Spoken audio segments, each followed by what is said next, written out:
Sir একটু sir আমি আপনার দৃষ্টি আকর্ষণ করছি, আমরা 1 মিনিটের মধ্যে যদি শেষ, আমরা লাইভে গিয়ে আবার আপনার কাছে আসবো। এই সেন্টেন্সটা শেষ করে দিই। এই 5টি এরকম বিজ্ঞান প্রকৌশল আরেক ধরনের, মেডিকেল আরেক ধরনের, কৃষি আরেক ধরনের, ভেটেরিনারি আরেক ধরনের, 5-6 রকমের। এদের সবার ভাষা কিন্তু ইংরেজি, এবং শুধু জেনারেল ইউনিভার্সিটি, ঢাকা ইউনিভার্সিটি, এরা ইংরেজি এবং বাংলা দুটোই চলে। তো এই ব্যাপারে একটা সিদ্ধান্তে আসা দরকার যে কি হবে বাস্তব অবস্থায়। হয়তো ইংরেজি আমাদেরকে গ্রহণ করতে হবে, কিন্তু সেটা সর্বসম্মতিক্রমে হতে হবে। এটুকু বলে আমি শেষ করি। সম্মানিত অতিথিবৃন্দ, আপনাদের সবাইকে স্বাগত জানাচ্ছি ভোরের কাগজ আয়োজিত আজকের এই গোল টেবিল আলোচনায়। আমাদের আলোচনার বিষয়বস্তু হচ্ছে importance of learning English as international language for better entry in global job market and world business. আজকে আমাদের এই অনুষ্ঠানে প্রধান অতিথি হিসেবে উপস্থিত আছেন মাননীয় বাণিজ্য মন্ত্রী জনাব ফারুক খান এমপি, এবং বিশেষ অতিথি হিসেবে আছেন জনাব অধ্যাপক নজরুল ইসলাম, চেয়ারম্যান বিশ্ববিদ্যালয় মঞ্জুরি কমিশন, এবং আরো অনেক বিশিষ্ট ব্যক্তিত্ব আছেন বিশেষ অতিথি হিসেবে। তারা সবার বক্তব্য আমরা শুনব। আমরা অনুষ্ঠানটি যেহেতু সরাসরি সম্প্রচারিত হচ্ছে, এজন্যই সেটার সুবিধার্থে আমরা যদি একটু কম ঘোরাফেরা করি তাহলে সেটি সুন্দরভাবে টেলিভিশনের পর্দায় দেখানো যাবে, এবং আজকের এই আলোচনাটিও সুন্দর হবে। আমরা আলোচনার সুবিধার্থে সবাইকে খুব সংক্ষিপ্ত প্রাথমিকভাবে বক্তব্য রাখতে হবে, পরবর্তীতে আমরা আরো বিস্তারিত বক্তব্য রাখতে পারবো। আমি এই আলোচনাটির সূত্রপাত করেছিলেন জনাব ফিরোজ এম মুকুল, তিনি প্রফেসর, এফএম মিনিস্ট্রির প্রিন্সিপাল সেখানকার। তিনি ইতিমধ্যে একটি প্রাথমিক বক্তব্য রেখেছেন, সূচনা বক্তব্য। আমি এরপর তাকে অনুরোধ জানাচ্ছি ছোট্ট একটি পাওয়ার পয়েন্ট প্রেজেন্টেশন 5 মিনিটের, যেটি তার রিকমেন্ডেশন এবং আছে। এটির পরে আমরা আবার মুক্ত আলোচনায় ফিরব। ফিরোজ এম মুকুল, আপনাকে অনুরোধ জানাচ্ছি এই আপনার রিকমেন্ডেশনস গুলো পাওয়ার পয়েন্ট প্রেজেন্টেশন আকারে উপস্থাপন করার জন্য।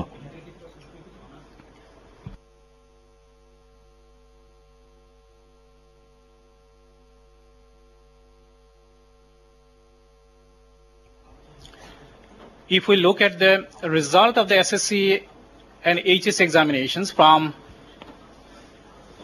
2003 to 2008, we can get a very clear picture of this.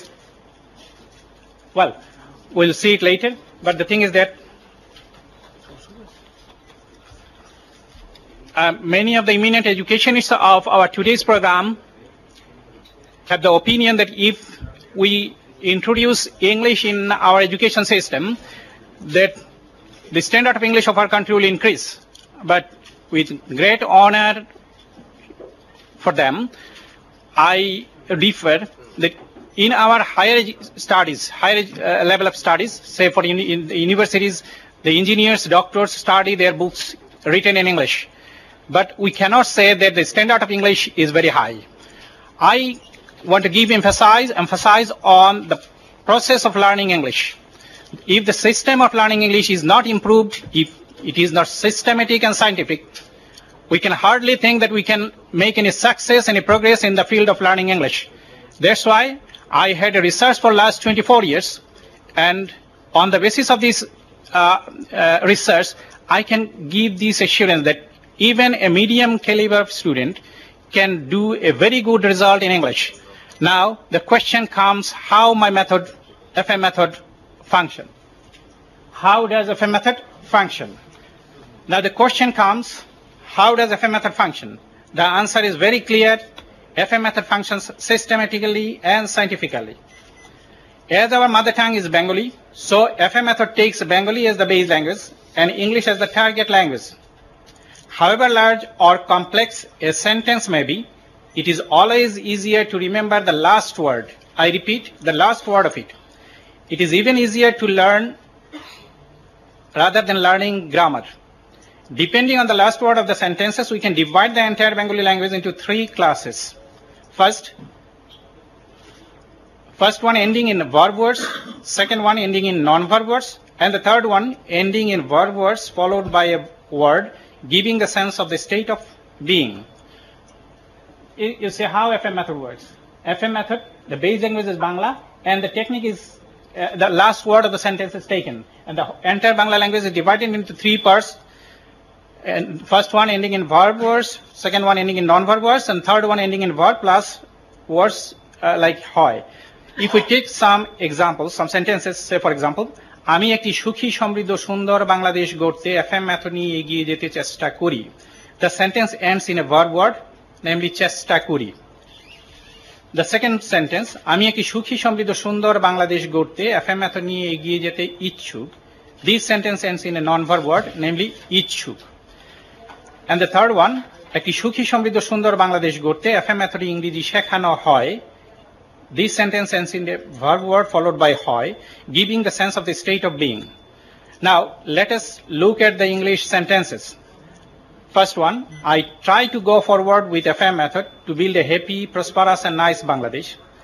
Second one, I am willing to go forward with FM method to build a happy, prosperous and nice Bangladesh.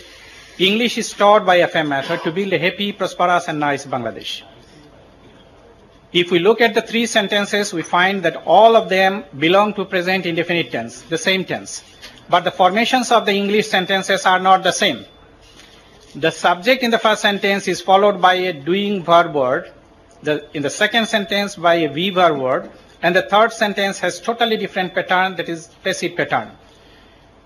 You will not find any clear explanation of it in grammar.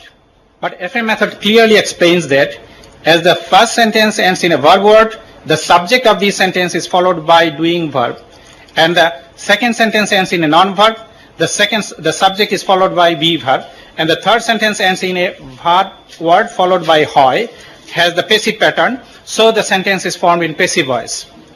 Let us see how the lessons of FM method work. I or each of the sentences are replaced by person or thing or the idea talked about, and if the last word of the Bengali sentence is a verb word, we have to pick it up and put it in place of do of the lesson. Diagram. If the last word of the Bengali sentence is non-verb, we have to talk it and put it in place of dash of lesson 3. And if the last word of the verb word followed by hoy, we have to put the done form of the verb in the bracket of lesson 4. This is the lesson. And if we want to form affirmative sentences, we shall use form number 1 of the lessons. Similarly, for negative sentences, we shall use form number 2. For affirmative questions, form number 3, and for negative questions, form number 4. Now the question comes, what is the maximum number of sentences can a learner make from a single sentence by FM method? The clear answer is he or she can make 22 questions by applying WH question words before form number 3 and form number 4. And by the form number 1 and form number 2, he or she can answer to all the 22 questions. The result is, out of one single sentence, a student can ask 2 questions and give 22 answers. That is, he can make 44 sentences out of only one sentence. However expert a man may be, he can never go beyond these 44 angles of conversation. So FM method works very systematically and scientifically, bringing out the students' talent to their utmost level of conversational skills. Thank you. Thank you mister Firoza Mukul FM method নিয়ে যে আপনি কাজ করেন সেটি সম্পর্কে বক্তব্য রাখার জন্য। সম্মানিত অতিথিবৃন্দ এবং উপস্থিত সুধীবৃন্দ, টেলিভিশনের পর্দায় যারা দেখছেন, আপনাদের সবাইকে আবারও স্বাগত। আমাদের এখানে আজকে উপস্থিত আছেন জনাব এহসানুল হক মিলন, সাবেক শিক্ষা প্রতিমন্ত্রী। আমাদের এখানে উপস্থিত আছেন প্রফেসর নজরুল ইসলাম, চেয়ারম্যান বিশ্ববিদ্যালয় মঞ্জুরি কমিশন, প্রফেসর মুস্তফা নুরুল ইসলাম, দেশের বিশিষ্ট শিক্ষাবিদ, প্রফেসর এ কে আজাদ চৌধুরী, সাবেক বিসি ঢাকা বিশ্ববিদ্যালয়, সৈয়দ আবুল মকসুদ, শিক্ষাবিদ columnist, professor Shamsher Ali, VC south east বিশ্ববিদ্যালয়, সৈয়দ মোয়াজ্জেম আলী, সাবেক পররাষ্ট্র সচিব, কূটনীতিবিদ, ডক্টর খন্দকার রাজুর রহমান, ভিসি ইবাইজ বিশ্ববিদ্যালয়, প্রফেসর মমতাজউদ্দিন পাটোয়ারি, দেশের শিক্ষাবিদ, প্রফেসর আমিনুল ইসলাম, ড্যাফোডিল বিশ্ববিদ্যালয়ের, professor Abdus Samad, VC prime university. উপস্থিত আছেন প্রফেসর জয়নুল আবেদিন চৌধুরী, সাবেক পরিচালক নাইম, মেহজাবিন রহমান, প্রফেসর স্ট্যামফোর্ড বিশ্ববিদ্যালয়, জগলুল আহমেদ চৌধুরী, সাংবাদিক কলামনিস্ট, সাবেক ব্যবস্থাপনা পরিচালক, বাংলাদেশ সংবাদ সংস্থা, নাসিম ফেরদৌস, কূটনীতিক। আপনাদের সবাইকে আবারও স্বাগত। আমি প্রফেসর নজরুল ইসলামকে যে জায়গায় বক্তব্যটি শেষ করেছিলেন, আবার যদি সংক্ষেপে 1-2 মিনিট বলে তারপর আমরা আলোচনায় যাব, যেহেতু আপনাকে একটা পর্যায়ে শেষ করতে হয়েছিল, সেটা যদি শুরু করে আমরা সবাই সংক্ষেপে প্রাথমিকভাবে কিছু বক্তব্য রাখবো, তারপর আবার দীর্ঘ আলোচনা যেতে পারবো, মূল আলোচনাটি চলতে থাকবে। ধন্যবাদ। আমি বিশ্ববিদ্যালয় পর্যায়ে ইংরেজির অবস্থানটা বলছিলাম। আইনে যাই থাকুক, বাস্তবে কিন্তু ইংরেজি খুবই প্রতিষ্ঠিত বিশ্ববিদ্যালয় পর্যায়ে বাংলাদেশে। এখন এটার নিশ্চয়ই একটা প্রয়োজনীয়তা বা এরকম চাহিদা ছিল, যে কারণে হয়েছে।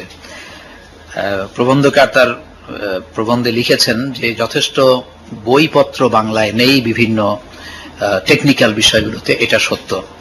এবং 38 বছরে আমরা সব বিষয়ে এমন বেশি সংখ্যক বই দিতেও পারি নাই। বাংলা একাডেমি বা অন্যান্য সব সংস্থা মিলেও, মঞ্জুরি কমিশনও এর মধ্যে চলে আসে, আমরা খুব বেশি উচ্চমান বিশ্ববিদ্যালয় মানের মৌলিক গ্রন্থ এমনকি অনুবাদ প্রকাশ করতে পারি নাই। অতএব শিক্ষার্থীরা ইংরেজির দিকেই ঝুঁকে পড়ে, এবং যেহেতু এখন প্রাইভেট বিশ্ববিদ্যালয় ইংরেজি একমাত্র ইংরেজি ব্যবহার করছেন এবং অধিকাংশ পাবলিক বিশ্ববিদ্যালয় তারাও করছেন, সেই জন্য ইংরেজির অবস্থানটা দৃঢ় হয়ে গেছে। এখন সিদ্ধান্ত নিতে হবে অফিসিয়ালি যে আসলে বিশ্ববিদ্যালয় পর্যায়ে ভাষাটি কি হবে। যদি ইংরেজি প্রচলন হয়ে থাকে স্বীকার করে নেওয়া ভালো, সেই অনুযায়ী অগ্রসর হওয়া ভালো, ইংরেজি কিভাবে শেখানো যায়। আর বাইরে উচ্চতর শিক্ষার জন্য গবেষণা ছাড়া তো আমার শিক্ষার উন্নতি হবে না, এবং গবেষণার ক্ষেত্রে আমাদের আন্তর্জাতিক পরিমণ্ডলে ঢুকতে হবে, এবং সেই সাথে তাদের সাথেই বিশ্বের সকল বিশ্ববিদ্যালয়ের সাথে, উন্নতমান বিশ্ববিদ্যালয়ের সাথে প্রতিযোগিতামূলক ভাবে এগুতে হবে। এবং সেইখানে আমাদের ইংরেজি একটা ভালো মাধ্যম, একমাত্র নয়।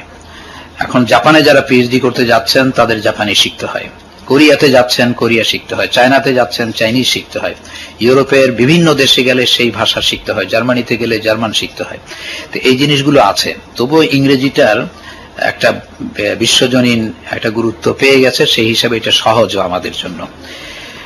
তাহলে এই শেখার সুযোগটা দিতে হবে। আমরা 12 বছর শিখছি স্কুলে, তারপরেও তেমন শিখি নাই, মানে বিজ্ঞানসম্মতভাবে ইংরেজি আমরা শিখতে পারি নাই, বলতেও আমরা ইংরেজির যথার্থভাবে বলতে পারি না। এবং চাইনিজরা এখন যখন ইংরেজি শিখে একটা শুদ্ধ প্রক্রিয়ায় শিখে, যার কারণে তাদের উচ্চারণ, ইন্টোনেশন এগুলো অনেক ভালো হয়, যদিও তাদের জন্য ইংরেজি শেখা আমাদের চেয়ে অনেক বেশি কঠিন। তো যাই হোক, তো এখন এইভাবে বিশ্ববিদ্যালয় পর্যায়ে ইংরেজি, আমি শুধু এইটাতেই থাকবো, কিভাবে ভালো শেখানো যায়। এখন একটা হলো বই পড়ার সেই স্কিল, এবং ইংরেজি ভাষায় লেখার স্কিল, আধুনিক ইংরেজি ভাষায় লেখার স্কিল, এইটা। আর বলাটা আমি বেশি গুরুত্ব দেই না, সেটা বিজনেস সেক্টরের জন্য গুরুত্বপূর্ণ, যেটা এখানে বিষয়, আমি স্বীকার করি। বিজনেস সেক্টরের জন্য ভালো বলতে পারাটা গুরুত্বপূর্ণ। যারা ভালো ইংরেজি কমিউনিকেট করতে পারবেন তাদের সুবিধা। আমি এটা শুনেছি বাংলাদেশে, ওই যে যখন বলা হলো যে গার্মেন্টস এর ধস নামে নাই, তার অনেক কারণের মধ্যে একটা হলো বাংলাদেশের এই গার্মেন্ট সেক্টরের যারা এন্টারপ্রেনিউর তারা শিক্ষিত, ইংরেজি যথেষ্ট ভালো জানেন। আনিসুল হক আজকে এখানে থাকলে তাকে দিয়েই প্রমাণ হতে পারত। তো এই জিনিসটা খুব বড় জিনিস।